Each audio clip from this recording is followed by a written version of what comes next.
કુશ આપણી સાથે જોડાયેલા છે. કુશ, ખાસ આજે હવે ઓપ્શન રણનીતિ માટે ક્યાં તમારી નજર? મને લાગે છે કે આપણે એક સેફ ટ્રેડ લિમિટેડ રિસ્ક થી લેશું નિફ્ટીના 26,000ના કોલ ઓપ્શન ઉપર 28 ઓક્ટોબર એક્સપાયરી. જો આપણે 26,000નું લેવલ પાર કરીએ છીએ, 26,300 સુધી જઈ શકીએ છીએ, તો ત્યાં ₹500ના ટાર્ગેટ બની રહ્યા છે.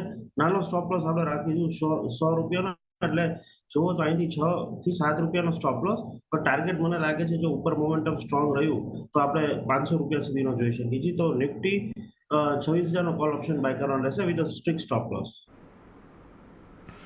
એટલે જુઓ, એક સ્ટ્રિક્ટ સ્ટોપ લોસ ₹100 રાખીને તમે નિફ્ટીનો 26,000નો કોલ ઓપ્શન અહીંયાથી ખરીદદારી કરી શકો છો. હજી પણ જેમ કુશે કહ્યું કે આપણને નિફ્ટી બેંકની અંદર તો એક સારી તેજી જોવા મળી ગઈ છે. હવે વારી અહીંયાથી નિફ્ટીની છે, એટલે નિફ્ટીમાં 26,200ની આજુબાજુના જે તેના ઓલ ટાઈમ હાઈ છે ત્યાં સુધીનું જ હવે એક રેઝિસ્ટન્સ છે, એટલે 26,000 સુધી જવાની એક જગ્યા છે. એટલે 26,000નો કોલ ઓપ્શન બાય કરો, 500નો ટાર્ગેટ, ₹100નો સ્ટોપ લોસ તમારે અહીંયાથી ખાસ ધ્યાને રાખવાનો છે.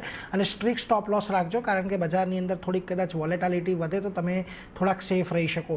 એની સાથે જ આગળ